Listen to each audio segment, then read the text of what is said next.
샬롬. 전세계 30여 국에서 함께 예배드리는 둘의 온라인 교회 성도 여러분, 주님의 이름으로 평안을 전합니다. 이제 찬양대 주악에 맞추어서 2024년 10월 20일 주일 예배를 하나님께 드리겠습니다.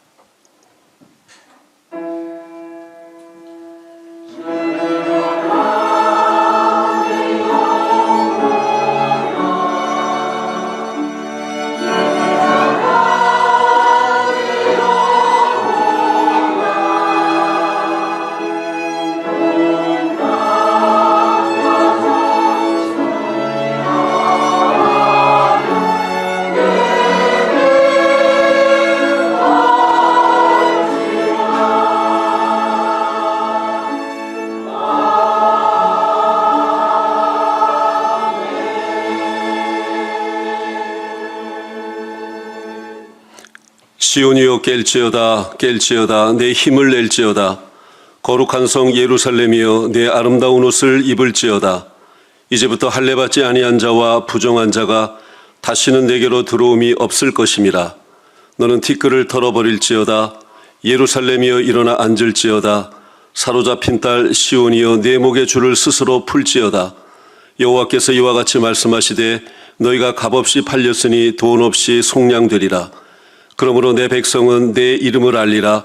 그러므로 그날에는 그들이 이 말을 하는 자가 나인 줄을 알리라. 내가 여기 있느니라. 아멘. 여호와 아버지 하나님, 은혜와 사랑을 감사합니다. 2024년 10월 20일 주일에 드리는 하나님께 드리는 예배, 하나님이 영광 받으시는 예배, 하나님의 은혜가 풍성히 임하는 하나님의 임재가 경험되는 예배 되도록 인도하여 주옵소서. 예수님의 이름으로 기도드리옵나이다. 아멘.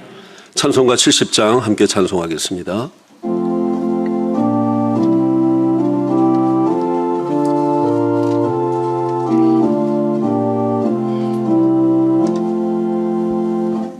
비난처 있으니 환난을 당한 자 이리 오라. 땅들이 변하고 물결이 일어나 산 위에 넘치되 두렵잖네. 이방이 떠들고 나라들 모여서 진동하나. 우리 주 목소리 한번 바라시며 천하의 모든 것 망하겠네. 만우주 하나님 우리를 도우니 피난처요. 세상의 난리를 그치게 하시니 세상의 장엄이 쓸데없네. 높으신 하나님 우리를 구하니 할렐루야. 괴로움이 심하고 환난이 극하나 피난처 되시는 주 하나님.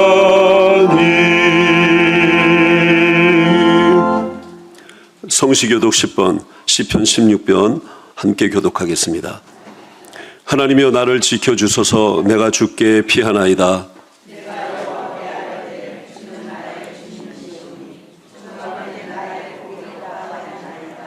땅에 있는 성도들은 존귀한 자들이니 나의 모든 즐거움이 그들에게 있도다. 나는 그들이 드리는 피의 전제를 드리지 아니하며 여호와는 나의 산업과 나의 잔의 소득이시니 나의 분깃을 지키시나이다.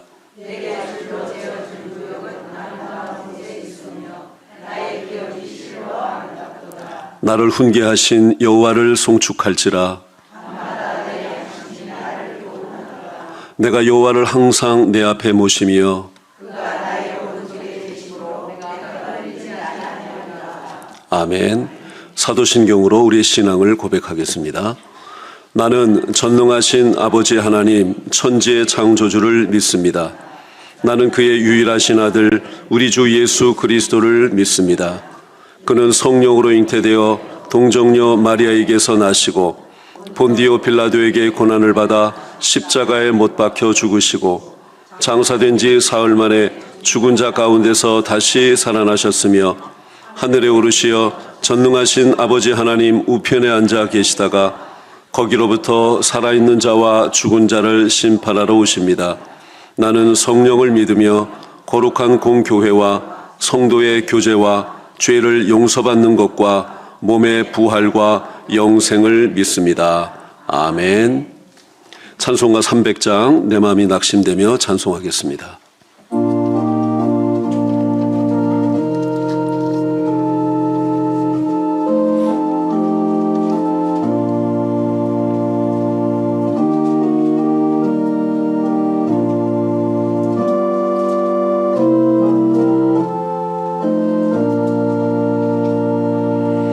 내 마음이 낙심되며 근심에 누릴 때 주께서 내게 오사 위로해 주시네. 가는 길 캄캄하고 괴로움 많으나 주께서 함께하며 내 짐을 지시네. 그네가 내게 족하네. 그네가 족하네. 이 괴로운 세상 지낼 때 그네가 족하네. 희망이 사라지고 친구 날 버릴 때 주 내게 속삭이며 새 희망 주시네. 싸움이 맹렬하여 두려워 떨 때에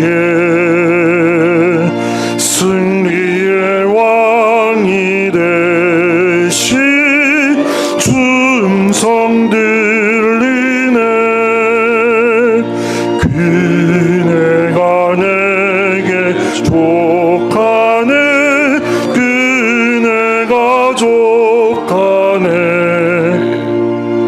이 괴로운 세상 지낼 때 그네가 족하네. 범민이 가득 차고 눈물이 흐를 때 주 나의 곁에 오사 위로해 주시네. 환란이 닥쳐와서 어려움 당할 때 주님의 능력이와 원수를 이기네. 그네가 내게 족하네. 그네가 족하네. 이 괴로운 세상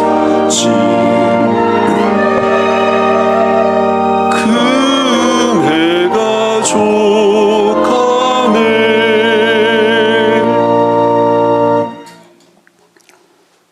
언제나 좋은 것으로 택하신 백성을 먹이시는 하나님 아버지 감사합니다.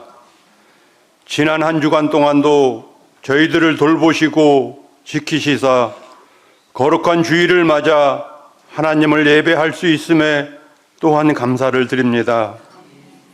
저희 심령 속에 임재하사 성령과 진리로 하나님께 나아갈 때 우리의 예배를 받아 주옵소서. 존귀하신 하나님 아버지, 하나님 앞에서 살아감이 너무나 감사하고 행복합니다. 날마다 변화하는 삶을 보며 하나님의 사랑과 은혜가 아니면 도무지 살아갈 수 없음을 깨닫습니다. 세상은 요동치고 혼돈이 이어지고 있습니다. 이스라엘과 하마스 전쟁이, 러시아와 우크라이나 전쟁이, 북한 정권의 위협적인 전쟁의 기운이 세상을 시끄럽게 합니다. 하나님이 없이는 그 어떤 나라도 평안할 수 없으며 예수 그리스도의 십자가가 아니면 진정한 평안은 존재하지 않음을 다시금 깨닫게 됩니다. 인류는 오직 십자가로 평안할 수 있으며 주님 보혈의 피로 온전해질 수 있음을 고백합니다. 자비로우신 하나님, 속히 하나님의 거룩한 나라 이 땅에 임하여 주시고 불의와 악을 제하여 주시며 전쟁과 억압이 속히 그치게 하시고 성서한국, 통일한국, 선교한국이 속히 이루어져 북한 동포들에게 출애굽의 역사가 있게 하여 주시옵소서.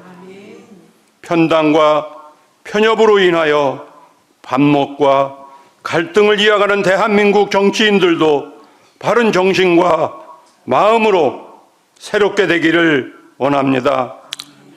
진정으로 하나님을 바라며 공의와 정의를 행하는 대통령과 정치인들이 되게 하여 주시옵소서. 당리당락에 이끌려 바르지 못한 정치를 행함으로 국민들을 우롱하고 피해를 보게 하는 모든 악이 근절되게 하옵소서. 민주주의 국가는 모든 권력이 국민에게 있음을 바로 알고 진정으로 행복한 국민을 위한 정치인들이 되게 하여 주시옵소서. 우리 국민 모두도 선악을 분별하는 지혜로운 국민이 되어 나라를 위하여 기도하는 중보자의 사명을 온전히 감당하며 다음 세대에게 행복한 대한민국을 물려주기를 간구합니다. 10월 27일 있을 악법 저지를 위한 200만 대한민국 연합 집회가 정치적인 집회, 교회를 둘러 나누는 집회가 아닌 동성애와 포괄적 차별금지법 제정을 저지하는 기도의 성회로 회개와 각성이 일어나도록 하나님 인도하여 주시옵소서. 모든 교회가 하나 되어 기도할 때 이 민족이 희망의 길을 걷게 하여 주옵소서. 우리의 마음과 행위가, 언어가, 목표가 주님을 닮아가 항상 하나님 말씀의 귀를 기울이게 하시고 처음 하나님 앞에 다짐했던 것들이 하나님 뜻 가운데 다시 이루어질 수 있도록 최선을 다하는 우리 모든 성도들이 되게 인도하여 주시옵소서. 모두가 그리스도를 닮은 작은 예수의 삶을 살아가며 거짓된 행위를 버리고 진리를 따라 믿음 안에서 언제나 주님을 바라는 안식을 누리게 하여 주시옵소서. 오늘도 간절한 마음으로 하나님 아버지를 찾고 구하는 모든 이들에게 복의 복을 더하여 주시옵소서. 오직 하나님을 높이며 찬양하게 하여 주옵소서. 예배를 돕는 손길들이 차량으로, 안내로, 찬양으로, 방송으로, 감사함으로 섬기는 이들에게 복을 더하여 주소서. 찬양대 찬양을 흠양하사 찬양 속에 치유와 회복의 역사가 있게 하여 주시옵소서. 말씀을 전하시는 목사님께 성령의 능력을 더하여 주옵소서. 계획하시는 목양의 모든 하나님의 일들이 하나님의 뜻 안에서 협력하는 동역자들과 기도하는 둘의 온라인 교회 모든 성도들이 하나 되어 거룩함으로 이루어지게 하옵소서. 지난 주간 단기 금식으로 수련한 성도들이 금식들을 통하여 하나님께 올려드린 기도의 제목들이 응답되어 하나님께 영광을 올려드리고 수고한 손길들에게 복이 있게 하여 주시옵소서. 예수님의 거룩한 이름으로 감사하며 기도드립니다. 아멘.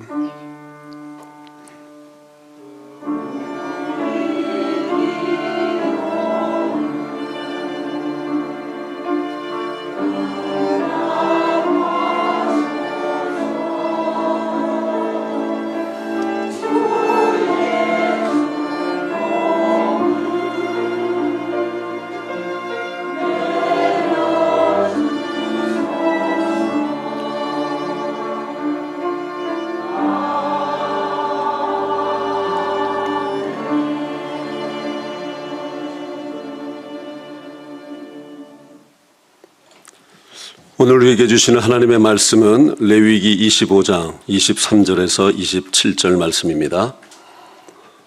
토지를 영구히 팔지 말 것은 토지는 다 내 것임이니라. 너희는 고류민이요 동거하는 자로서 나와 함께 있느니라.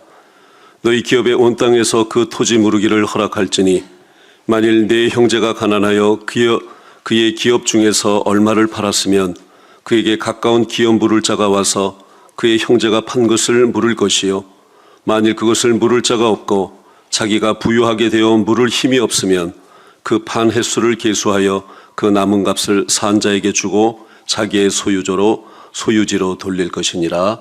아멘. 찬양대 찬양에 이어서 김진홍 목사님께서 말씀 선포해 주시겠습니다.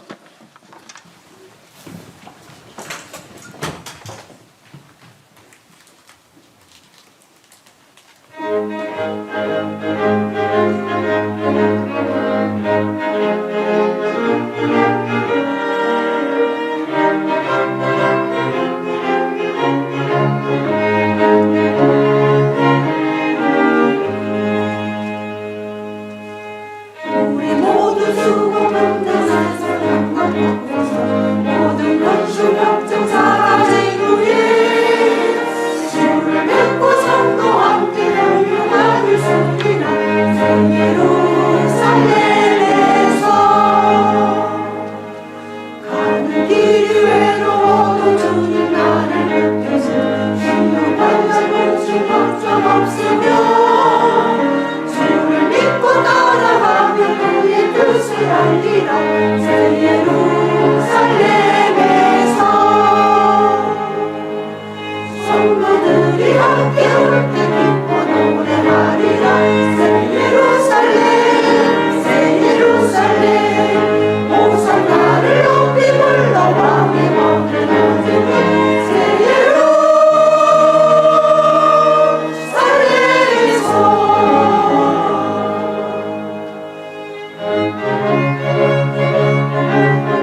저는 우리 교회 성가대가 제일 은혜가 있습니다. 참 감사합니다. 영국의 역사학자 중에 토인비라는 학자가 있었습니다. 워낙 유명하니까 다 알 수 있는 인물이지요. 토인비가 역사의 한 연구, 불후의 명작을 남겼는데 그 글 중에 무슨 말이 있느냐 하면 한 나라가 망할 때, 무너질 때 두 가지 방법이 있다. 첫째는 외국에서 침략해서 전쟁에 져서 망하는 방법. 둘째는 외부의 침략이 없어도 자체 내 분열하고 타락하고 지도자나 국민들이 헛된 생각을 하느라고 안에서 무너지는 경우가 있다.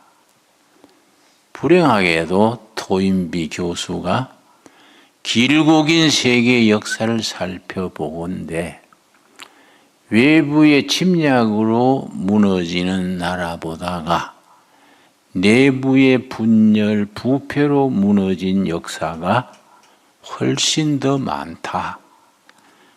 역사의 한 연구에 나오는 유명한 글입니다.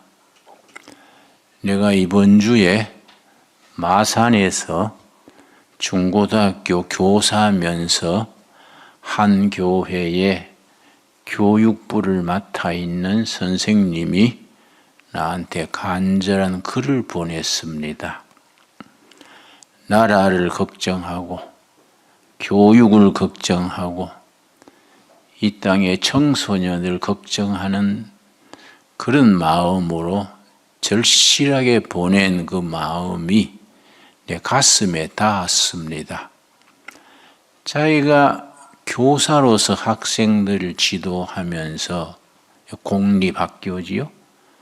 또 교회 교육부 부장으로 있으면서 염려하는 바는 근년에 들어서 학생들이 참 분위기가 이상한 쪽으로 변질된다는 겁니다. 괜히 중학생, 고등학생들이 슬슬 마약을 찾게 되고 동성애도 그렇게 쏠리고 자기는 참 감당하기 어렵다. 거기에 대해서 교회도 대안이 없고 자기는 교사로서 유엔주일 부장으로서 참 염려스럽다. 그런 내용의 글이었습니다. 우리가 자라는 청소년들을 책임 있게 길러야 되지요.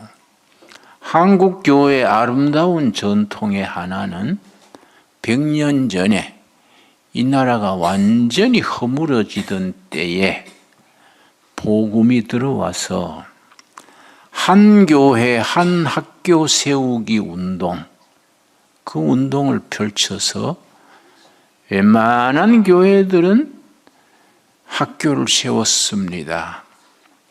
그때 남은 학교들이 지금도 사립중고등학교 300여 학교 중에 3분의 2 이상이 우리 개신교에서 세운 학교입니다.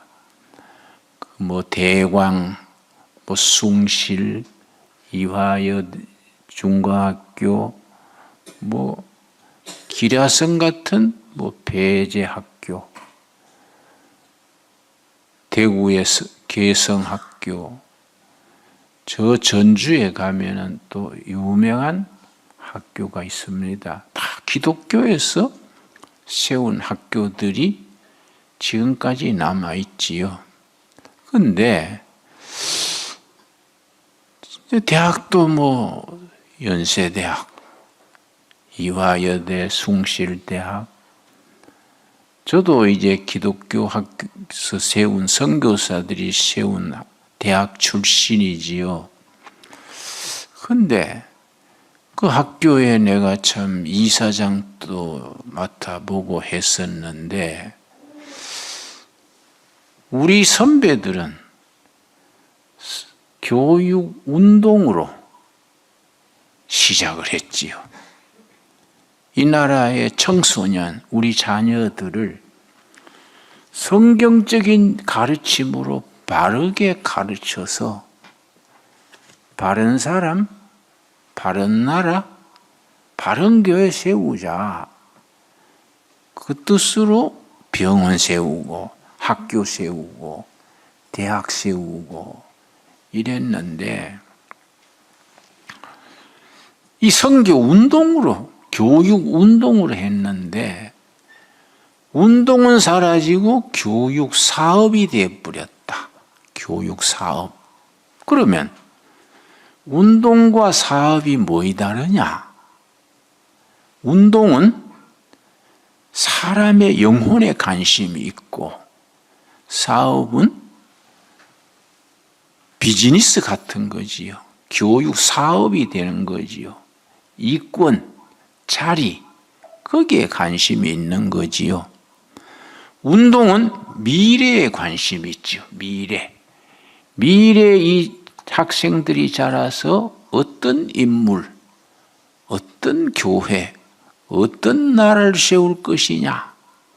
거기에 투자하는 것이 교육 운동. 거기에 선교가 들어가서 선교 운동이지요. 선교 운동으로 학교를 세웠지요. 그런데 세월이 지나가서 안정이 되고 정부에서 보조금을 주고 부모들도 살만해지니까 선교는 빠져버리고 교회 교육 사업이 된 거예요. 미래에 관심 가지이 아니라 현재의 이권, 서로 자리 다툼하고 그 교장 선생 몇 사람들의 직장이 되어버린 거예요. 우리 선배들은 그 교육을 통해서 자기 청춘을 바치고 미국 선교사들이 미국의 명문대학 그 출신들 중에 프린스턴 나온 사람, 미국 각지의 명문대학 나온 친구들이 모든 것을 팽개치고 20대 배 타고 2달간 미국에서 제물포항, 인천항이 제물포항이지요. 2달간 배 타고 와서 제물포항에 내려서 저 산골짜기까지 복음 전하다가 전염병에 걸려 죽기도 하고 예항실조로 쓰러지기도 하고 그래서 세워진 한국교회지요. 그 운동은 본질에 관심을 가지는데 사업은 뭐이냐? 거기서 누리는 혜택, 이권에 관심을 가지지요. 그래서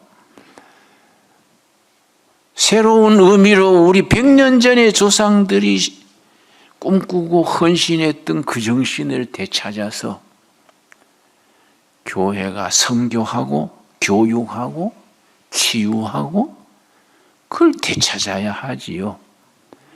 예수님의 사역, 그걸 이제 영어로는 사역을 미니스트리라 하는데 예수님의 3대 미니스트리 마태복음 9장 35절입니다. 마태복음 9장 35절 우리 한번 찾아보겠습니다. 예수님의 3대 사역이 그 속에 분명하게 정리가 되어 있습니다. 마태복음 9장 35절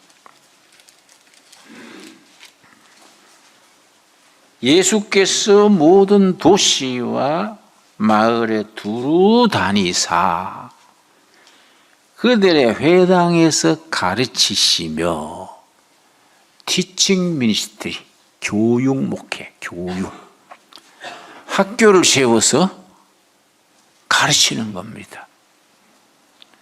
천국 복음을 전파하시며 프리칭 미니스트리, 교회를 세워서 복음을 선포하는 거지요.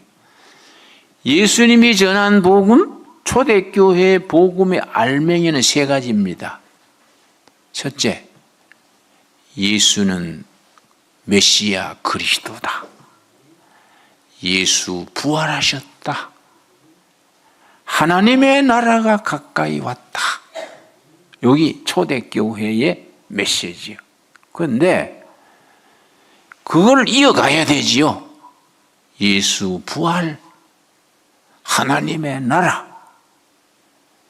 예수가 인류와 역사를 구하는 메시아 그리스도, 이 전통이 이어가야 되지요. 그걸 복음적 전통, 이반제리칼 트레디션 그래. 그 복음의 전통을 이어가야 되는데 아시다시피 선교 운동이 아니고 사업이 돼버리고 선교사들과 선배들이 세운 학교가 직장이 돼버리고 선교사들이 밤잠 못 자고 환자 치료하고 세운 병원들이 누가 차지할 거냐, 뭐 다툼이 일어나고 서서히 교회가 본질에서 변질된 거예요. 그래서 이걸 회복을 해야 되지요. 이걸 회복을 해야 되지요. 제가 이제 여러 해 전에 독일에 가가지고 쾰른 교회를 찾아갔어요. 쾰른. 네. 2,000명이 앉는 교회예요. 교회당을 왕성하는데 200년 걸렸어. 얼마나 교회가 아름다운지. 유리창마다 전부 색채를 입히고, 참 어떻게 교회당을 이렇게 정성을 들여줬을까? 그런데 주일날 30명 앉았어. 30명. 할아버지, 할머니.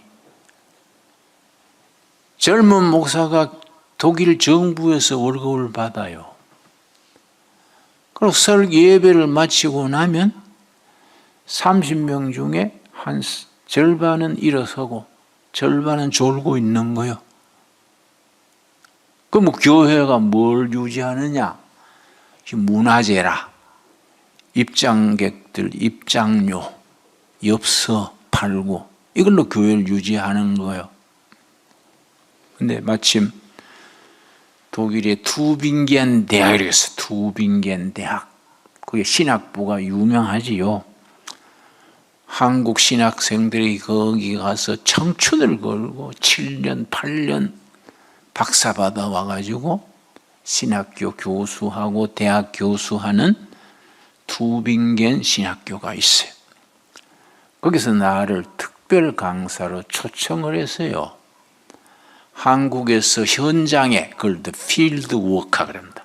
현장에서 일하는 출신이니까 한번 들어보는 게 좋습니다. 누가 추천을 해서 거기서 이제 투빙겐 신학부의 대학원 학생 교수들 모아놓고 특별 모임을 가졌는데 내가 이제 거기 쾰른 교회 얘기했지요.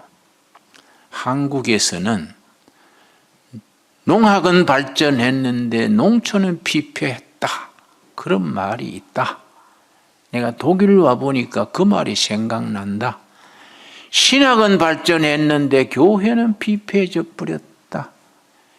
쾰른에 있는 교회에 2,000석 좌석이 있는 아름다운 교회, 200년 걸려서 완성했다는 그 기막힌 문화재 교회에 주일 대예배 30명 앉았더라. 당신들은 무슨 신학하고 있냐? 교회는 황폐해가지고 잠든 노인들 30명 앉았는데 너희들은 뭘 가르치고 뭘 배우고 있냐? 나는 한국의 신학도들이 이 쾰른 투빙간까지 와가지고 7년, 8년 청춘을 바쳐서 신학 받아가지고 오는데 난 참 염려스럽다.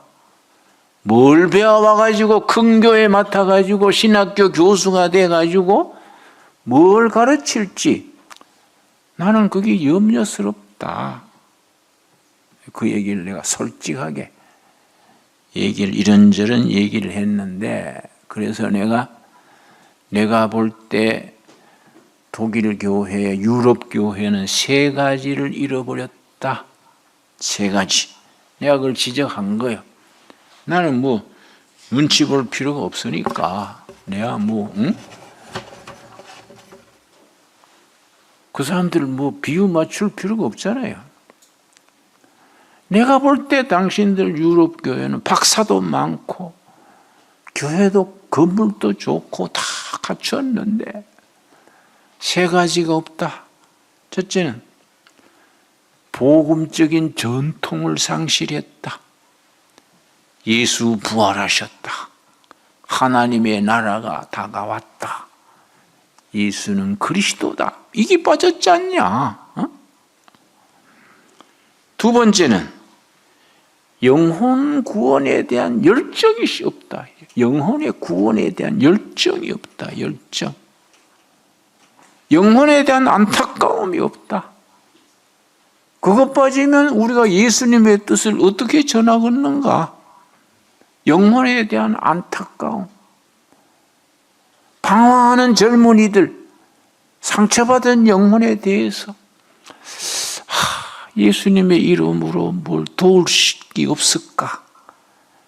저 사람이 예수님을 만나면 저렇지 않을 텐데. 우리 중학생, 고등학생들이 마약에 신경 필요가 뭐 있냐, 이게? 네? 그런 애들이 동성애 알 게 뭐 있냐?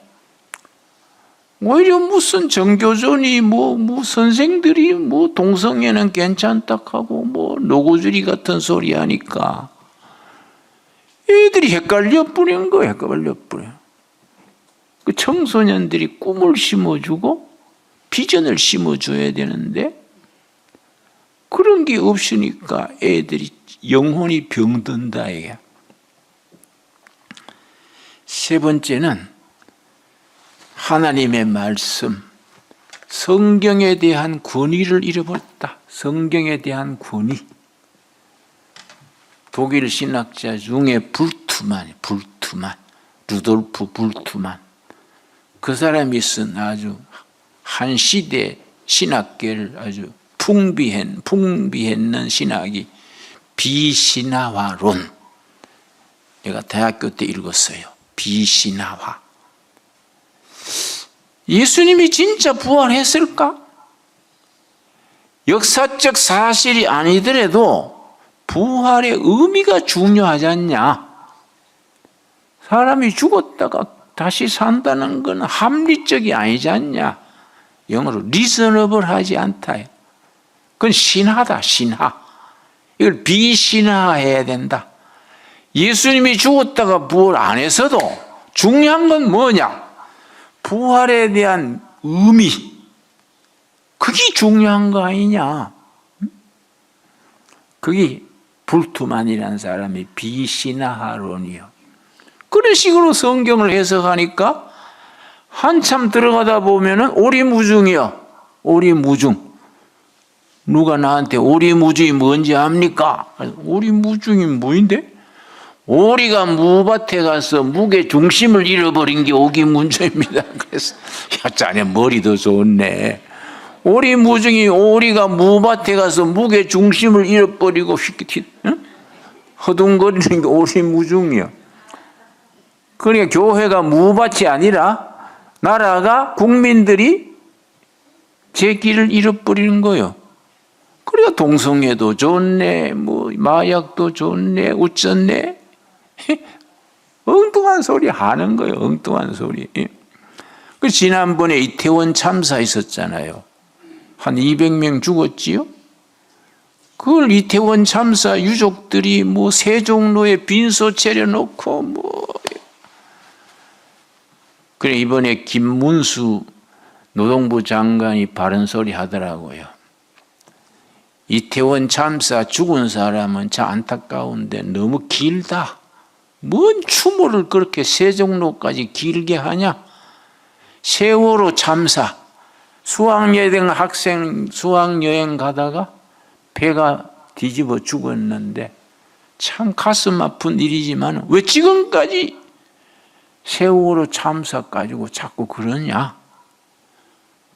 그런 건 다 국가에서 할 거 하고 담당하는 회사에서 책임질 건 치고 보험으로 해결 건 해결하고 유족들 위로하고 국민이 모금해가지고 뒷받침해주고 지나가고 미래를 향해 나가야지. 맨날 세월호, 맨날 이태원 참사.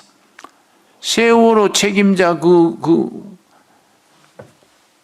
이름 누굽니까? 내 성광고등학교 내 동창생인데 유병아이 내 대구 성광고등학교 동기인데 참 아까운 사람이야. 아이디어 많고 추진력 있고. 근데 이 사람이 성경 읽다가 헷가닥한 거야. 성경을 너무 많이 읽었어. 성경만 읽으면 안 돼요.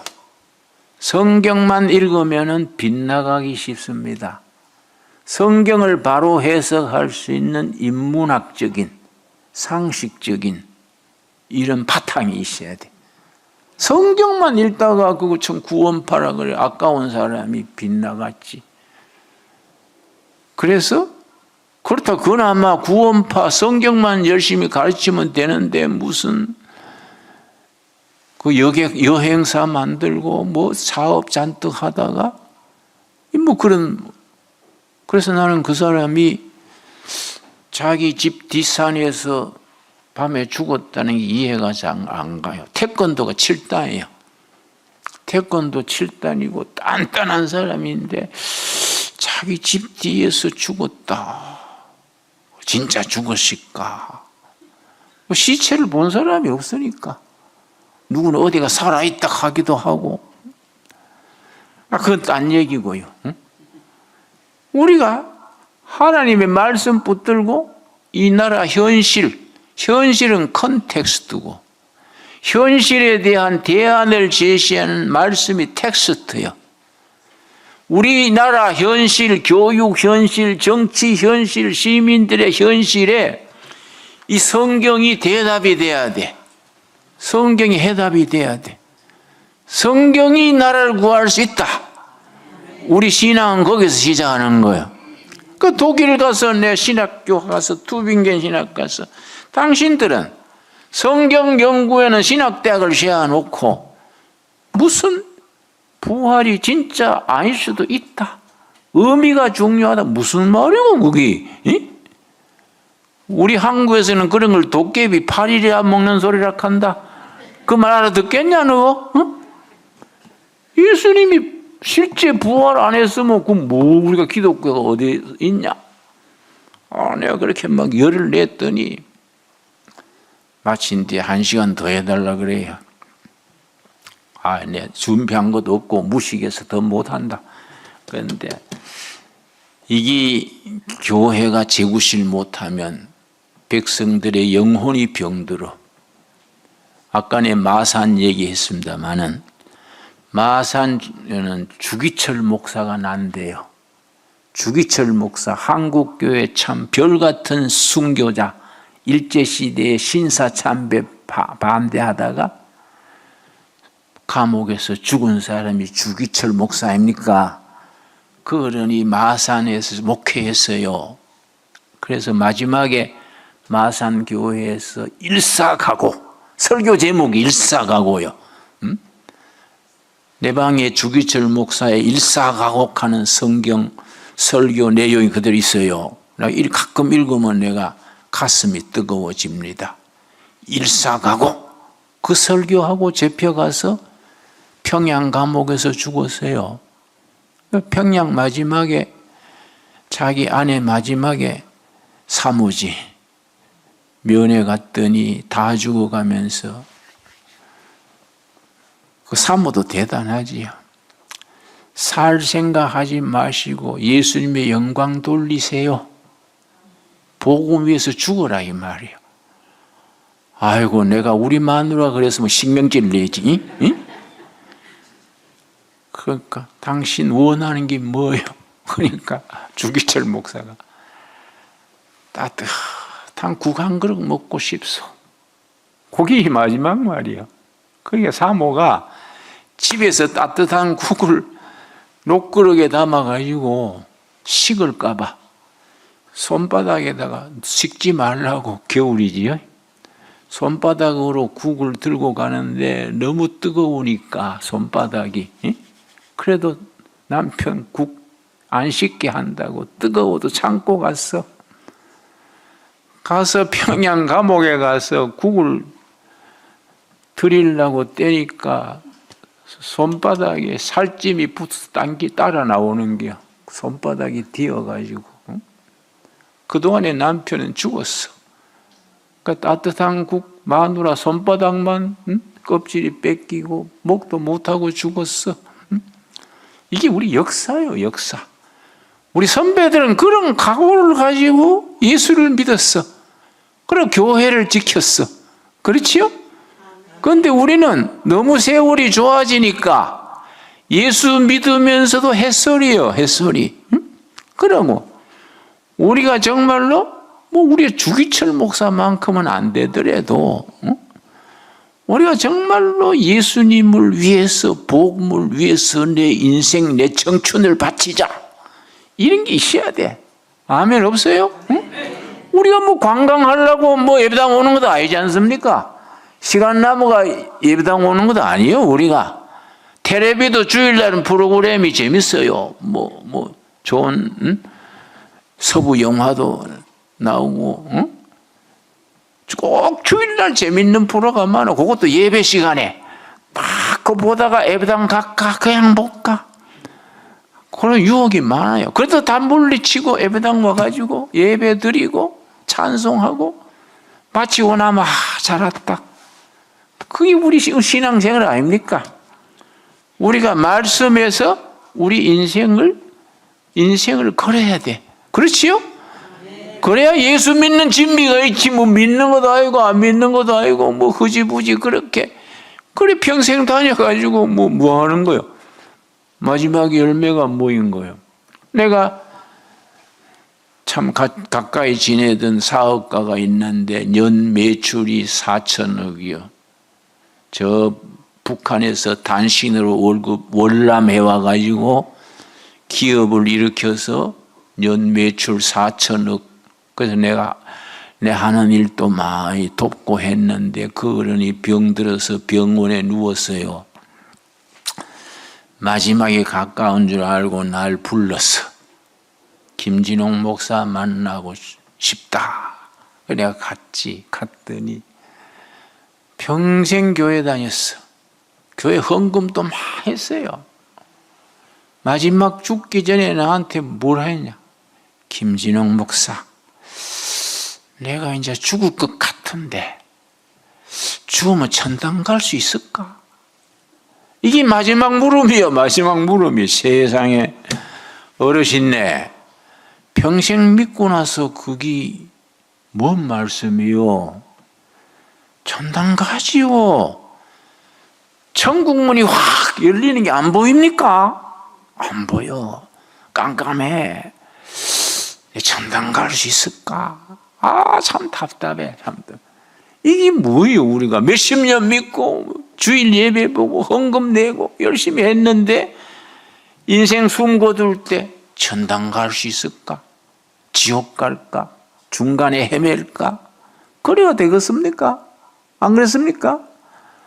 예수 믿는다는 것은 우리가 믿는 그 신앙에 우리 청춘, 우리 인생, 우리 모든 것을 투자하는 거예요. 그래서 세계사에 천재가 몇이 있습니다. 아인슈타인, 이런 뉴턴, 이런 천재 중에 한 명이 파스칼이야. 파스칼이 세계 역사의 천재 중에 천재입니다. 파스칼이 30대에 하나님 있을까? 괜히 하는 거 아닌가? 30대 그런 고민하잖아요. 응? 고민하고 밤새워서 고민하고 기도하고 하나님이 있으면 한번 만났으면 좋겠는데 그러다가 어느 날 하나님이 나타났어. 그래서 감동해가지고 쓴 글이 있어요. 파스칼이 남긴 글 중에 팡세는 이름 들으셨지요? 집안에 그런 한 곳에 있어야 돼요. 응? 그 팡세에 뭐라고 썼냐면은 철학자의 신도 아니다. 수학자의 신도 아니다. 자기가 철학자고 수학자니까 피타고라스 정리 있지요. 무슨 파스칼에 다 수학 공식이 있어요. 수학자의 신도 아니고 철학자의 신도 아니다. 아브라함의 하나님, 야곱의 하나님, 그리고 나의 하나님 찬양할지어다. 하나님을 찬양할지어다. 그걸 썼어요. 그 하나님 만난 감격을 썼어. 그걸 써가지고 배에다가 그걸 썼어요. 잉크로 써가지고 그걸 자기 옷 섭에다가 끌어맸어. 그 배로 쓴 것을 끌어매가지고 입고 다닌 거예요. 그걸 너무 감동스러우니까. 철학자의 신도 아니고 수학자의 신도 아니다. 나의 아브라함의 하나님, 야곱의 하나님, 나의 하나님. 내가 하나님을 찾을 때는 하나님이 숨어버리셨는데 내가 하나님 앞에 엎드릴 때 나를 품어주셨도다. 이 파스칼의 얘기야. 하나님 앞에 엎드릴 때 내가 죄인입니다. 나는 아무것도 아닙니다. 그럴 때 하나님이 나를 품어주셨도다. 아주 참 그걸 써가지고 입고 다니다가 나중에 죽었지요. 죽었는데 친구들이 유산을 정리한다고 옷이며 책이며 정리하다 보니까 입고 다니던 옷이 옷섭이 두툼하거든. 이건 무슨 옷이 이렇게 여기가 뭐 꿰매놨나.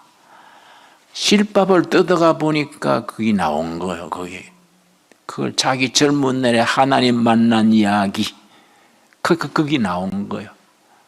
아브라함의 하나님, 야곱의 하나님, 그리고 나의 하나님. 할렐루야. 이 신앙의 세계야, 신앙의 세계. 그렇죠?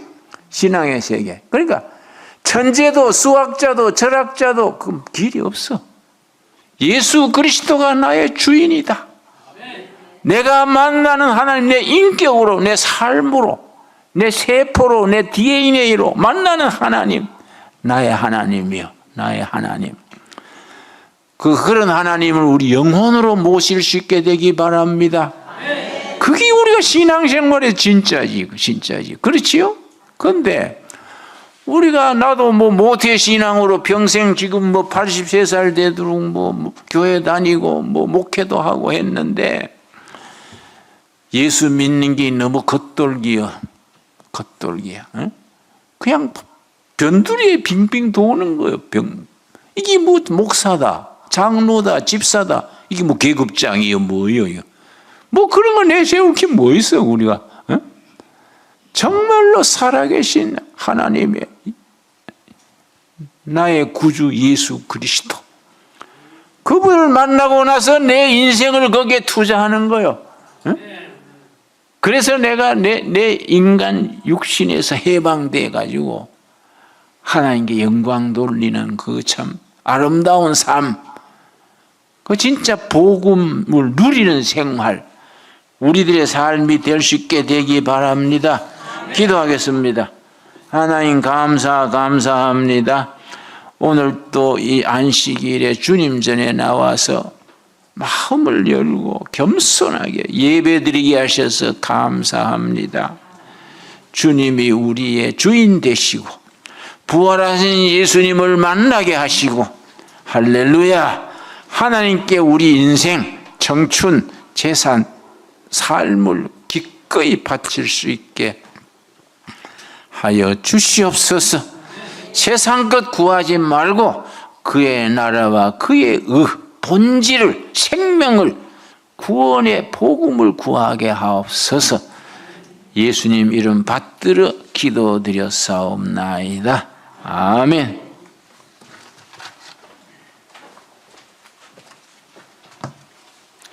현악 사중주 봉헌 특주에 이어서 김 목사님께서 봉헌 기도해 주시겠습니다.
기도드리겠습니다.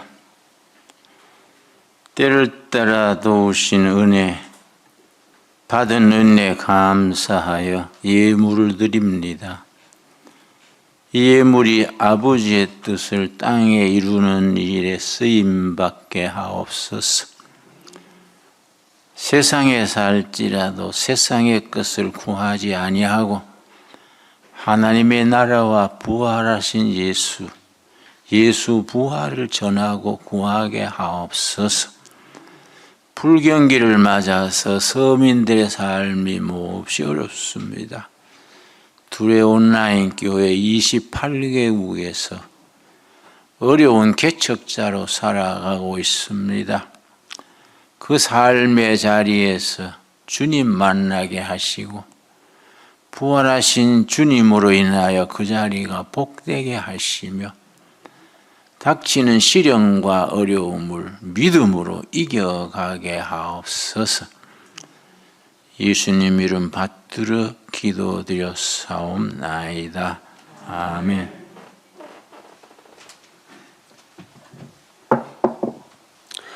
광고 말씀드리겠습니다. 지난주에 단기 금식 수련회가 하나님 은혜 가운데 잘 마쳤습니다. 그리고 다음 우리 행사는 10월 28일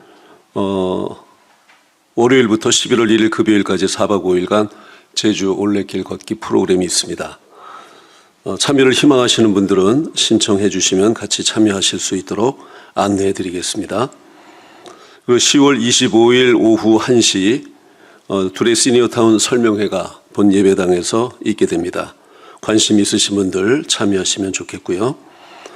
또 10월 27일 다음 주일 MTV 대회가 우리 발전소 MTV 대회로 인해서 발전소에서 내려와서 우리 그 둘의 마을로 들어오는 그 입구부터 둘의 마을 요 입구 밑에까지 10시부터 오후 1시까지 차량 통제가 됩니다. 그래서 여기 오시려면 10시 이전에 또 13시 이후에 가능하기 때문에 여러분들 시간을 참고하셔서 오시면 좋겠습니다. 그리고 잘 아시는 대로 다음 주일은 우리 한국교회 200만 연합 성회가 있습니다. 많이들 참여를 해 주셔서 중요한 때에 한국교회 성도들의 저력과 힘을 우리가 함께 모으는 것이 굉장히 중요하기 때문에 이 일에 우리가 적극 참여해야 할 줄로 믿습니다. 그런데 이제 우리 교회는 이제 교회 특성상 또 예배를 참여하지 못하는 분들도 계십니다. 또 그래서 그분들을 위해서 2시 예배는 정상적으로 진행이 되겠습니다. 참고해 주시면 감사하겠습니다. 찬송가 615장 1절 부르신 후에 축도로 오늘 예배를 마치겠습니다.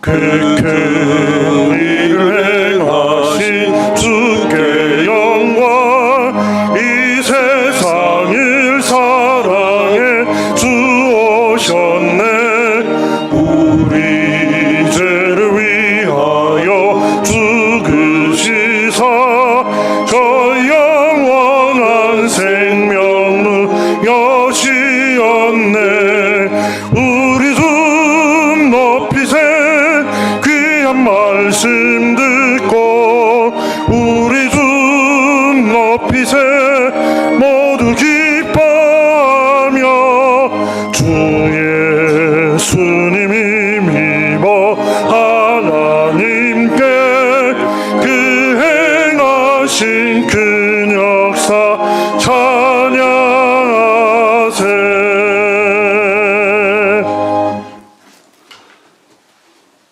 지금은 말씀으로 임마누엘 하시는 우리 주 예수 그리스도의 크신 은혜와 아버지 하나님의 극진하신 사랑하심과 성령의 위로 교통하심이 그 삶 가운데 말씀이 삶의 기초가 되고 일의 시작이 되며 과정이 되고 말씀으로 그 모든 것 마침표를 찍는 말씀의 사람으로 세워져서 하나님 세우신 곳에서 말씀의 능력을 믿음 가운데 발휘하는 능력을 채우고 믿음으로 발휘해내는 하나님의 모든 사람들 위해 여러 곳에서 흩어져 있는 둘의 온라인 교회 성도들 개인과 가정과 기업 위에 또 이 나라 위에 지금부터 영원토록 함께 하시기를 간절히 축원하옵나이다.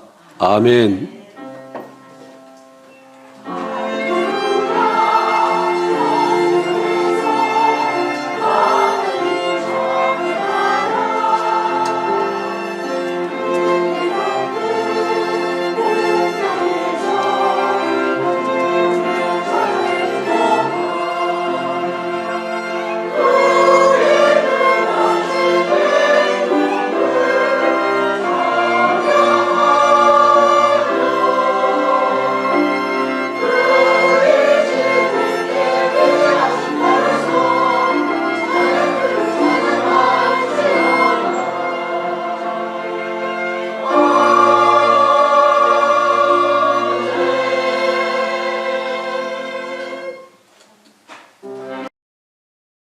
13일 낮 예배를 시작하겠습니다. 자비로우신 하나님, 사랑의 하나님, 감사합니다.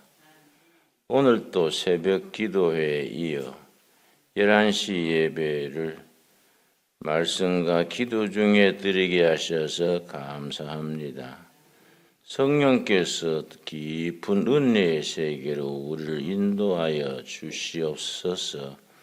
이스라엘 백성들이 광야 40년 동안에 낮에는 구름 기둥으로 밤에는 불 기둥으로 인도하신 하나님, 은혜의 구름 기둥으로 성령의 불 기둥으로 저희들을 인도하여 주시옵시며 깊은 은혜의 세계로 은혜의 바다로 성령 충만한 자리로 하루하루 가까이 다가가게 하여 주시옵소서. 예수님 이름 받들어 기도드렸사옵나이다. 아멘. 마가복음 1장 15절 말씀.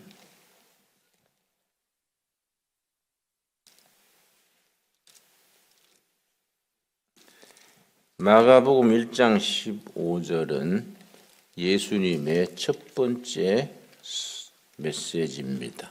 첫 설교입니다. 간결하게 핵심을 예수님께서 첫 설교에서 선포하셨습니다. 마가복음 1장 15절. 이르시되 때가 찼고 하나님의 나라가 가까이 왔으니 회개하고 복음을 믿으라 하시더라. 때가 차서 하나님의 나라가 가까이 왔다.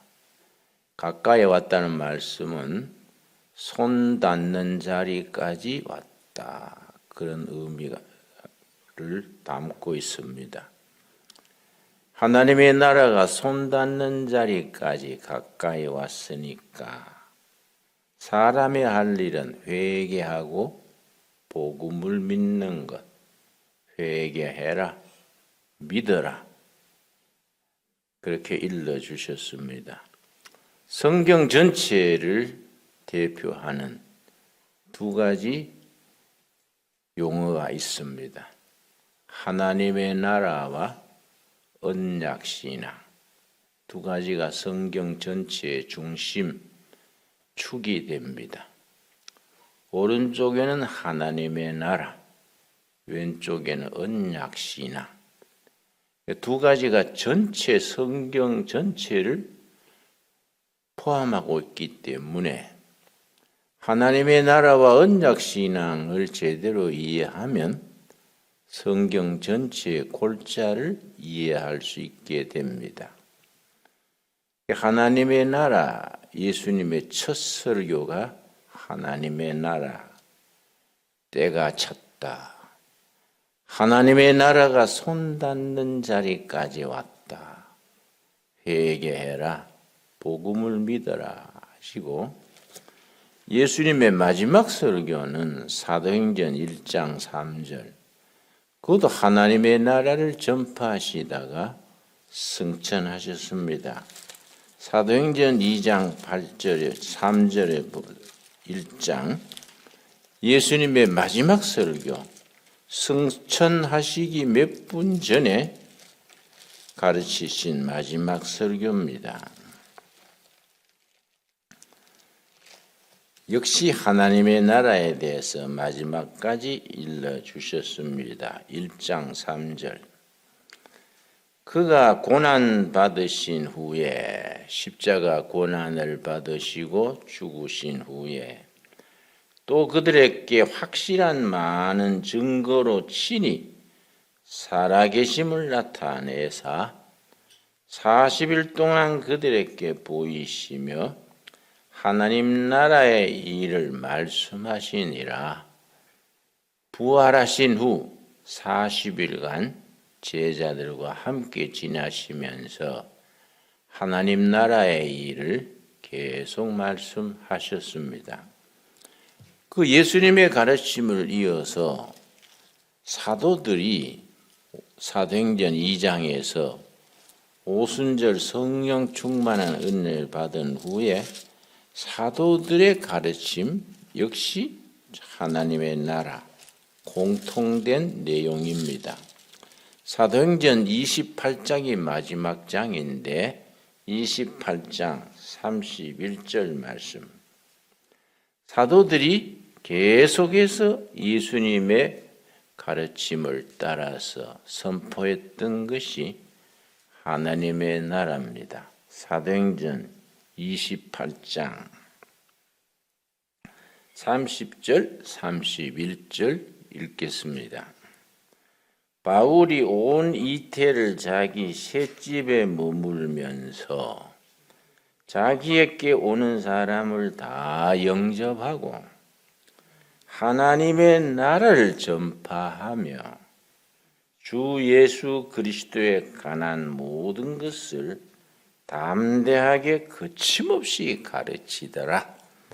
사도 바울이 순교하기 직전까지 찾아오는 모든 사람들을 영접하고 거침없이 끊임없이 하나님의 나라와 예수 그리스도에 대해서 일러주셨습니다. 하나님의 나라의 개념은 구약에서부터 이어져 오는 중요한 개념인데 그 하나님의 나라라는 말이 맨 처음 나오는 것은 다니엘서 2장입니다. 다니엘서 2장 우리 찾겠습니다. 다니엘서 2장에서 정식으로 하나님의 나라라는 단어가 정식으로 등장을 합니다. 다니엘서 2장 44절 말씀.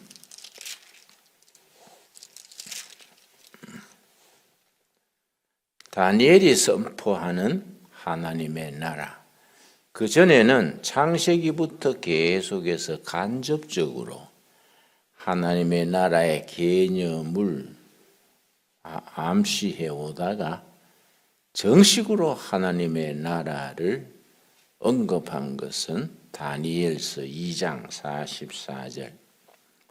이 여러 왕들의 시대에 하늘의 하나님이 한 나라를 세우시리니 하나님이 세상에 직접 세우시는 나라, 하나님의 나라입니다.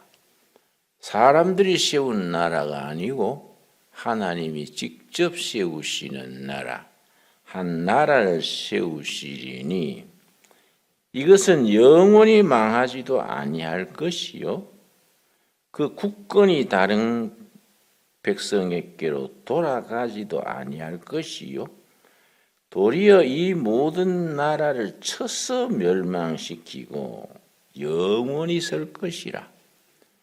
멸망하지 아니하고 영원히 서는 나라, 하나님의 나라. 다니엘서에 직접 언급을 합니다. 그런데 신약에 와서는 예수님의 첫 설교 아까 읽은 대로 마가복음 1장 15절에 예수님의 첫 설교를 하나님의 나라가 우리 조상들이 기다리고 기다리던 하나님의 나라가 가까이 왔다. 어느 정도 가까이 왔느냐? 수천 년 전부터 수백 년 전부터 기다리고 기다리던 하나님의 나라가 손 닿는 데까지 왔다. 그거는 예수님의 말씀을 듣는 사람들이 손 뻗치면 예수님과 악수할 수 있는 거리지요. 그걸 다른 말로 이해하면 예수님께서 내가 온 것이 하나님의 나라가 온 것이다. 그런 의미가 됩니다. 신약에서 하나님의 나라를 이해하려면은 5가지를 이해하면은 신약에서 하나님의 나라의 개념을 이해할 수 있습니다. 첫째는 요한복음 1장 12절입니다.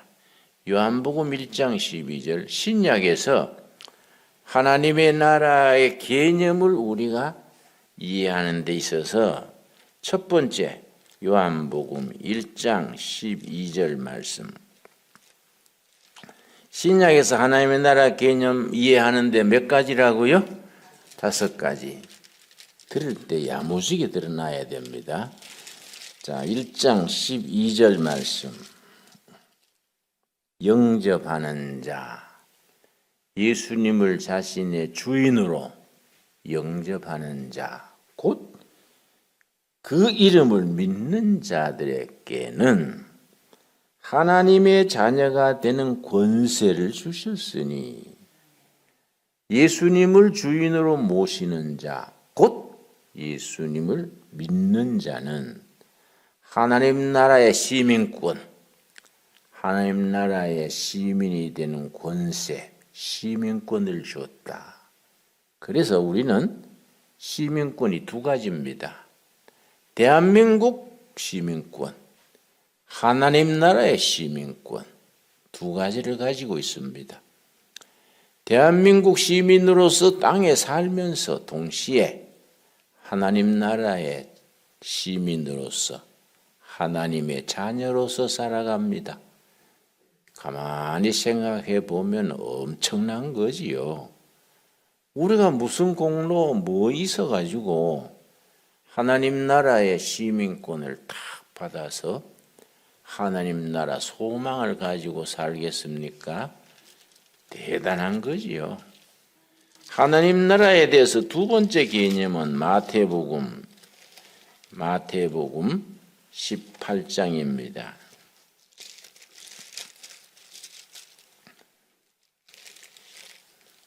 마태복음에서 하나님 나라를 이해하는데 마태복음 18장 19절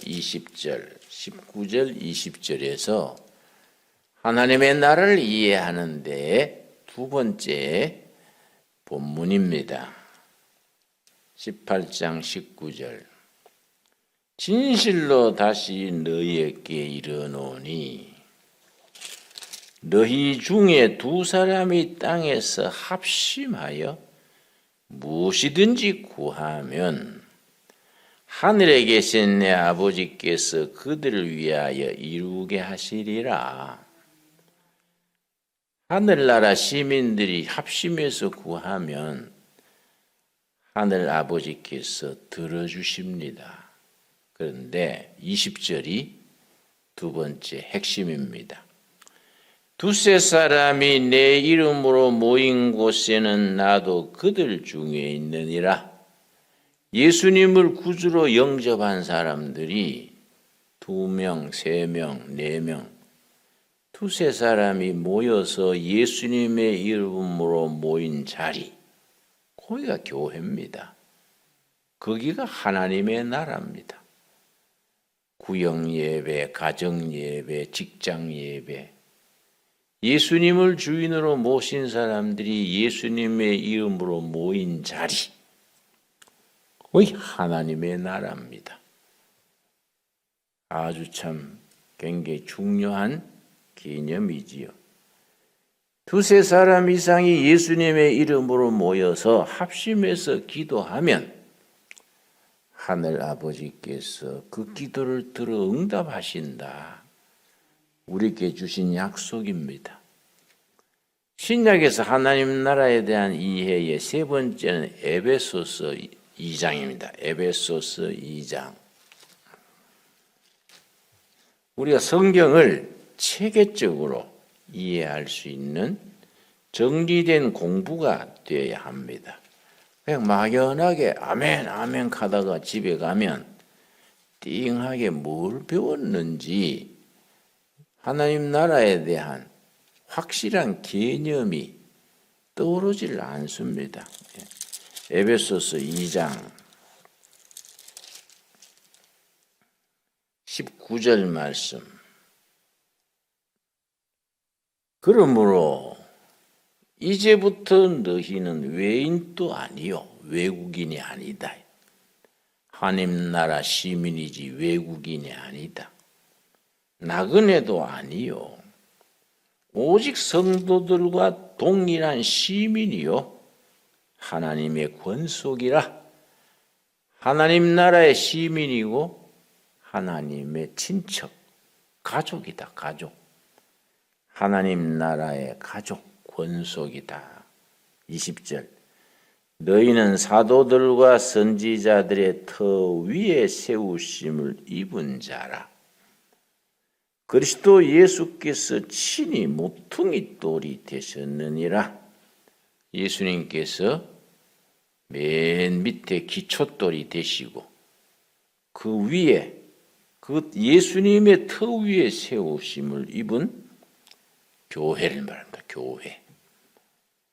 그래서 21절 그의 안에서 건물마다 서로 연결하여 주 안에서 성전이 되어가고 그 성전의 기초돌은 예수님이고 그 위에 우리가 벽돌 한 장, 문짝 한 장 하나하나 다 연결이 돼서 성전을 이루어 갑니다.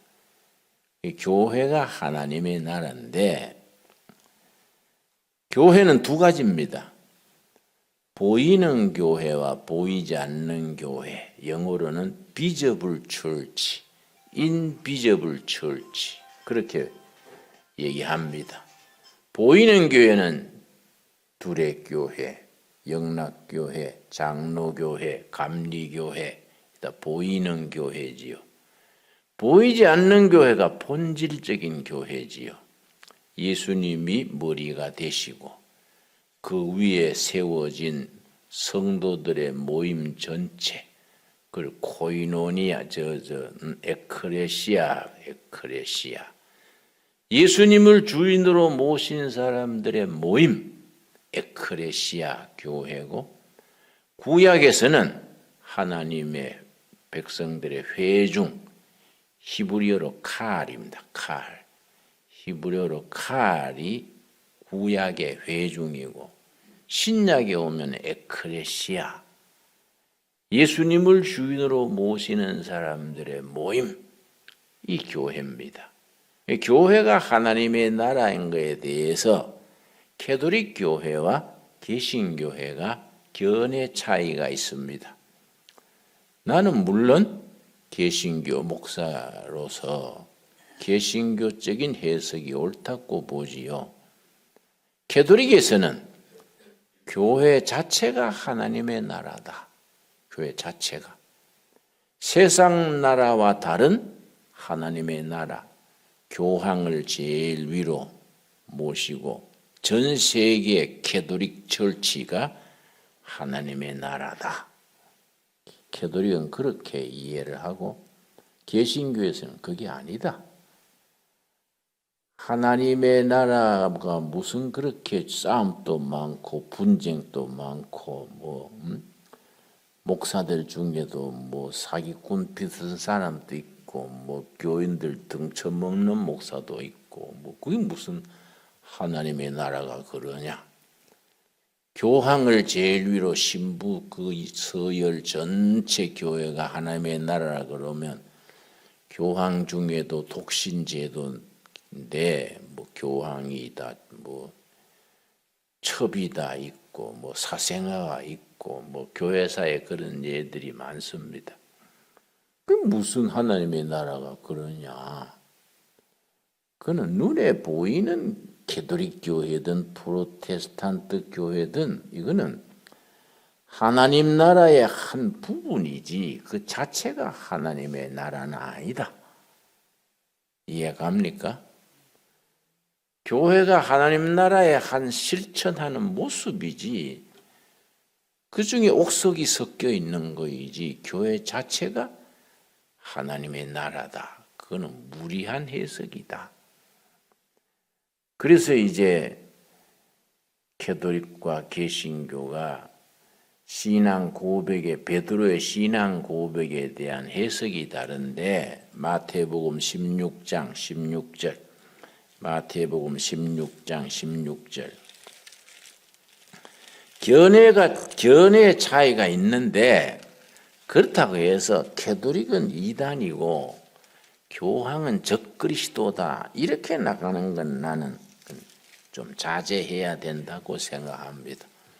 저는 상당히 폭넓게 생각해서 그렇게 막 이 거품 부으면서 캐톨릭은 이단이고 교황은 적그리스도고 막 거품 뿜고 막 비난하는 사람들이 있는데 그거는 지나친 거다. 나는 어떻게 생각하냐면 캐톨릭은 먼저 생겼으니까 큰 집이고 개신교는 큰 집이 비통하게 잘못 나가니까 이건 안 된다. 교회 개혁을 부르짖고 500년 전에 나온 작은 집이다. 큰 집이 잘못됐을 때 작은 집이 잘하자고 나왔으니까 작은 집이 훨씬 더 똑똑하고 더 성경적이다. 그렇다고 해서 뭐 먼저 있던 캐톨릭 교회를 적그리스도다, 이단이다 막 그러는 것은 너무 편협한 거 아니냐? 나는 이제 그렇게 넓게 해석을 합니다. 그런데 차이점은 분명히 있는 겁니다. 자, 마태복음 16장 15절 예수님께서 베드로에게 물었습니다. 너희는 나를 누구라 하느냐? 예수님을 누구라 하느냐? 15절 마태복음 16장 15절 이르시되 너희는 나를 누구라 하느냐?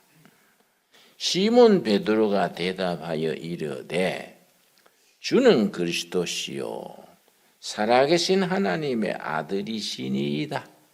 주는 그리스도시요 살아계신 하나님의 아들입니다. 신앙 고백의 핵심이지요. 주는 그리스도 메시아. 유대인들은 수천 년간 메시아 그리스도를 기다렸습니다. 예수님이 기다리고 기다리던 메시아 그리스도시고 이 땅에 오신 하나님, 하나님의 아들이십니다. 17절 예수께서 대답하여 이르시되 바요나 시모나 너가 복이 있도다. 이를 너게 알게 한 이는 혈육이 아니요 하늘에 계신 내 아버지시니라. 하나님의 영 성령께서 네한테 이런 신앙을 깨닫게 해주신 것이지 네 재주로 네 지혜로 알게 된 것이 아니다. 바른 신앙 고백을 가진 것 자체가 축복이다. 복이다. 복. 베드로 수준이 어떻게 그걸 바로 깨달았겠습니까? 주는 그리스도 메시아시요 살아계신 하나님의 아들입니다. 이 신앙 고백 자체가 축복이다. 축복. 성령이 그렇게 깨닫게 해주신 것이다. 그 다음 말씀이 이제 캐톨릭과 개신교가 갈라지는 견해의 차이가 있습니다. 18절입니다. 또 내가 너게 이르노니 너는 베드로라. 내가 이 반석 위에 교회를 세우리니 내 교회를 세우리니 음부의 권세가 이기지 못하리라. 캐톨릭에서는 어떻게 해석하느냐면은 그래서 일대 교황이 베드로입니다. 베드로가 일대 교황이 돼서 그 교황권 위에 교회가 서 있다. 교황권을 굉장히 중요시하고 그게 뭐 중요시하다 보니까 좀 오바해가지고 교황 무오류설. 교황은 뭐 허물과 실수가 일체 없다. 교황 무오류설. 사실 넌센스죠. 개신교에서 그걸 비판하는 사람들은 뭐 교황은 그럼 화장실도 안 가나? 뭐 다 같은 인간인데 뭐 무오류설이 왜 인위적인 교리를 만들어서 그래서 하냐? 교황권 그게 아니고 베드로 위에 교회를 세울겠냐? 베드로가 나중에 예수님을 부인하기도 하고 그래 했는데 뭐 어떻게 되냐? 베드로의 신앙 고백 위에 교회를 세운 거다. 주는 그리스도 메시아시요 살아계신 하나님의 아들이십니다. 그 신앙 고백 위에 교회가 서 있는 것이지 인간 베드로 위에 교회가 선 건 아니지 않느냐? 이해가지요? 그러니까 나는 개신교 측 주장이 옳다고 보지요. 근데 캐톨릭은 그런 교황권 위에 교회를 세우고 교회 자체가 하나님의 나라라고 이해하니까 19절에서 아주 다른 적용이 나옵니다. 마태복음 16장 19절 내가 천국 열쇠를 너게 주리니 너가 땅에서 무엇이든지 매면 하늘에서도 매일 것이요 너가 땅에서 무엇이든지 풀면 하늘에서도 풀리라. 그래서 신부님들의 고해성사가 나옵니다.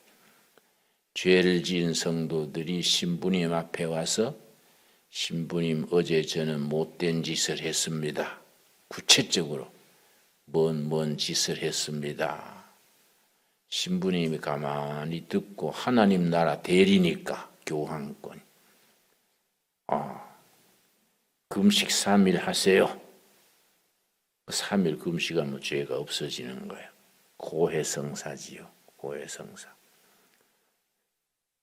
그래가지고 땅에서 매면 하늘에서도 매고 땅에서 풀리면 하늘에서도 풀린다. 그래서 종교재판이 나오고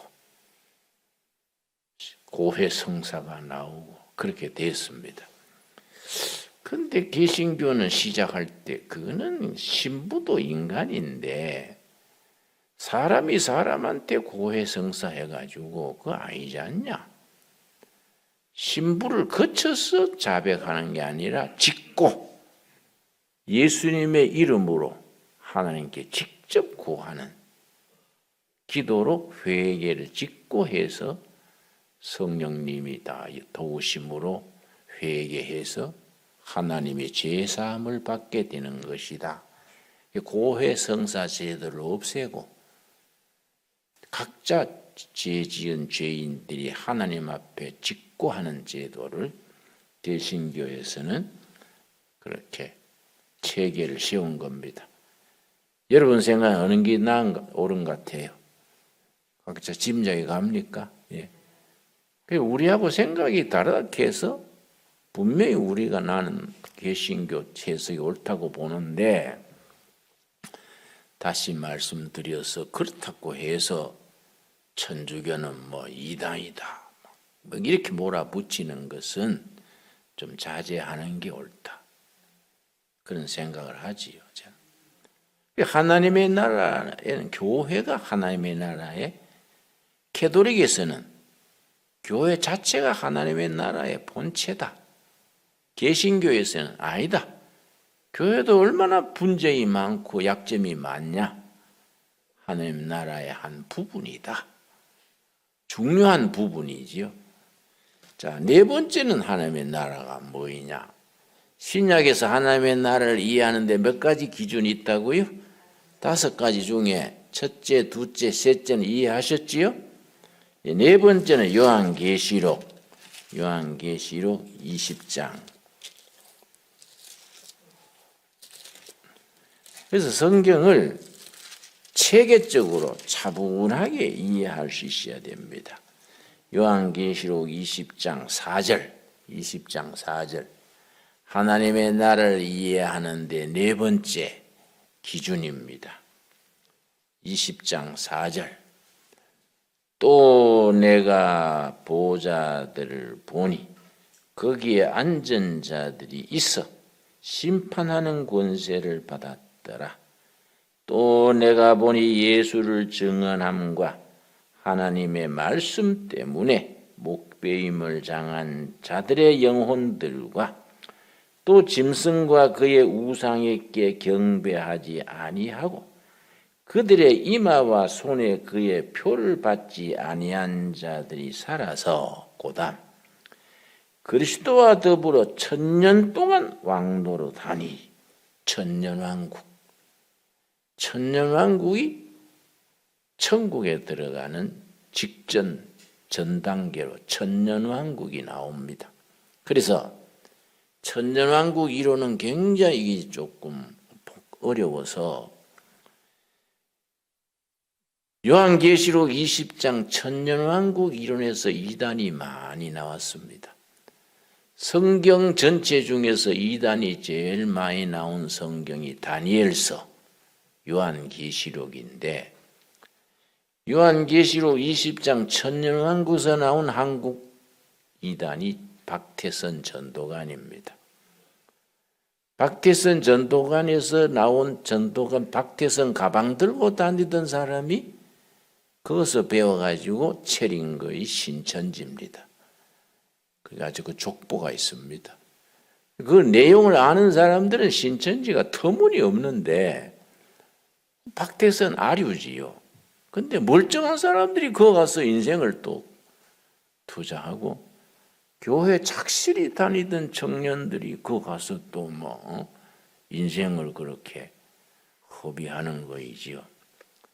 그리고 우리 교인들 자녀들 중에 잘 믿으려다가 천년왕 신천지에 들어가가지고 영 뭐 폐인처럼 되는 경우가 없잖아 있습니다.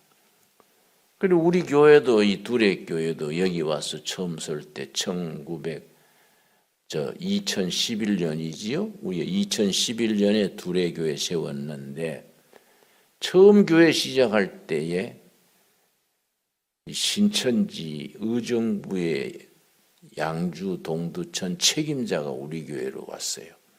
자기 신분을 속이고 들어온 거지요. 한 사람은 장로락하고 한 사람은 권사락하고 뭐. 근데 가만히 영적으로 대보니 좀 투명하질 않아요. 그 교회를 내가 뭐 50억을 헌금하겠습니다. 그래서 언제 하는데요? 앞으로 하겠습니다. 그래서 그러면은 헌금이라는 것은 단돈 5,000원이라도 헌차를 갖고 와서 얘기하는 거이지 앞으로 하겠다 그런 소리는 말이 앞서는 거는 좋지 않습니다. 내가 딱 잘랐지요. 그리고 막 사모한테 뭐 옷 한 벌 해드린다 하고 사모 옷은 남편이 해주는 거지 뭐 교인 장로가 그래 해요. 하는 게 좀 이상해서 가만히 조사해 봤더니 이 지역의 신천지 책임자예요. 이걸 이제 교인들한테 공포 안 하고 소리 없이 제풀에 물러나게 하는데 6개월이 걸렸습니다. 6개월 만에 여기는 아니구나 싶으니까 안 되겠구나. 발 뻗을 자리가 아니구나 싶으니까 제풀에 물러나더라고요. 그러니까 이걸 분별을 해야 돼요, 목회자가. 그런데 그 사람들은 교회 오면 막 헌금도 하고 목사님 잘 막 모시고 다니면서 대접하고 막 교인들 막 포석을 해가지고 자리 잡히면은 목사 반대 운동을 해가지고 목사님 가까이 있어서 약점을 알잖아요. 목사가 전에 뭐 이랬다 저랬다 뭐 돈 밝힌다 어째가 그걸 가지고 떠들어가지고 목사를 몰아내고 신천지 교회로 바꾸는 거예요. 그 이단들의 수법이지요. 근데 이 창세기 1장 2장에서 나온 이단은 통일교회죠. 창세기 1장 2장의 해석을 거꾸로 해가지고 나온 게 통일교회고 요한계시록 20장에서 나온 게 이제 전도관하고 신천지지요. 그런 이단들의 족보가 있습니다. 그리고 교인들이 사실은 그런 걸 좀 배워야 돼요. 내가 이 교회를 다녀보면 집회 가보면 교회 입구에 신천지 출입 금합니다 서붙여놨어요. 내가 떼버립니다. 신천지가 뭐 이마에 붙이고 들어온 것도 아니고 출입 금지한다고 안 온 것도 아니고 보기에 괜히 쌍그럽다고 없애시오.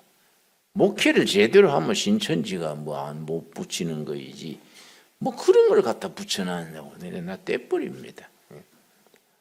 그런 식으로 대처하는 것은 단수가 낮은 거지요. 자, 천년왕국 이론에는 세 가지가 있습니다. 세 가지. 전천년설, 무천년설, 후천년설 세 가지 이론이 있는데 각자 다 성경적인 근거가 있는 거예요. 캐톨릭 교회는 무천년설이에요. 무천년설은 천년왕국이 없다는 게 아니고 예수님의 초림, 베들레헴에 태어나신 때부터 재림까지 이 기간이 교회 시대, 이게 천년왕국이야. 초림에서 재림 사이 전체가 천년왕국, 캐톨릭의 주장입니다.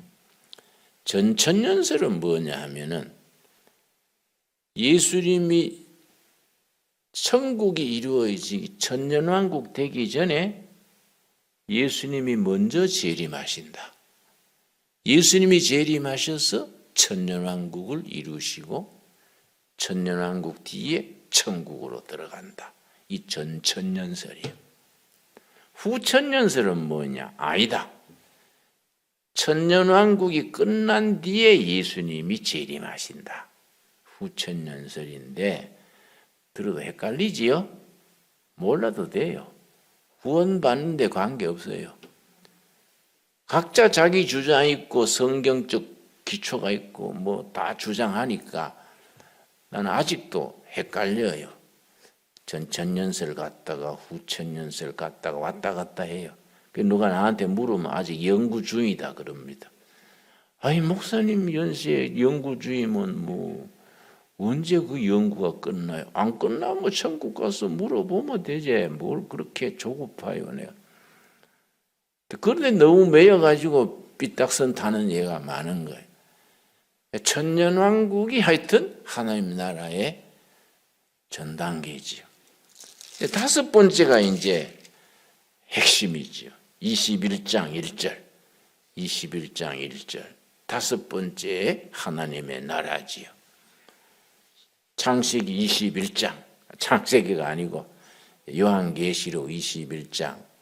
이 나이 들면 말이 막 헷갈려요. 하여튼 사람은 안 늙어야 돼요. 요한계시록 21장. 또 내가 새 하늘과 새 땅을 보니 처음 하늘과 처음 땅이 없어졌고 바다도 다시 있지 않더라. 또 내가 보매 거룩한 성 새 예루살렘이 하늘로부터 하나님께로부터 하늘에서 내려오니 천국이죠. 천국. 지금 하늘과 지금 땅은 싹 두루마리처럼 걷어서 없어지고 새 하늘과 새 땅 천국이 이루어지는 거이지요. 이게 이제 진짜 하나님의 나라의 결론 아니겠습니까? 우리가 다 거기에다 들어가도록 예약이 돼 있으니까 감격을 가지고 열심히 살아갈 수 있게 되기를 바랍니다. 자, 예수님의 첫 설교가 마가복음 1장 15절에 하나님의 나라다. 하나님의 나라는 신약적으로 성경적으로 이해하자면 다섯 가지 핵심이 있다. 다섯 가지 이해하셨지요? 그러나 이게 그래 간단하게 끝날 건 아닙니다. 천년왕국에 대한 연구책자만 두만 책이 하나 나오니까 윤곽만 알고 신앙생활하면서 하나하나 익혀나갈 수 있겠습니다. 기도하겠습니다. 하나님 감사합니다. 오늘 또 귀한 날 허락하시고 오늘 말씀 속에서 기도에 응답받고 하나님 나라를 우리 마음속에 이루어가게 하셔서 감사합니다. 우리 한 사람 한 사람이 예수님을 구주로 모시고 고백할 때에 우리 마음속에 하나님의 나라가 이루어진 것 감사합니다. 두세 사람이 예수님으로 모여서 예수님의 이름으로 기도하고 교제하고 세상에서 봉사할 때에 하나님 나라가 이루어지는 줄 믿습니다. 하나님이 세우신 우리 그리스도의 교회가 하나님 나라의 한 중심인 것을 믿습니다.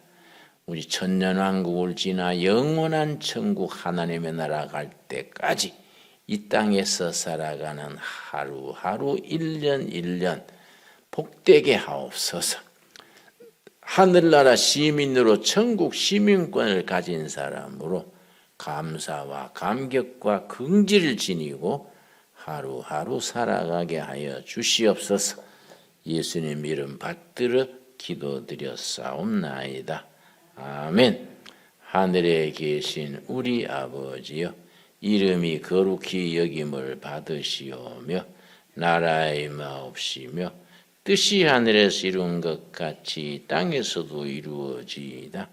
오늘날 우리에게 일용할 양식을 주옵시고 우리가 우리에게 죄 지은 자를 사하여 준 것 같이 우리 죄를 사하여 주옵시고 우리를 시험에 들지 말게 하옵시며 다만 악에서 구하옵소서. 나라와 권세와 영광이 아버지께 영원히 싸움나이다.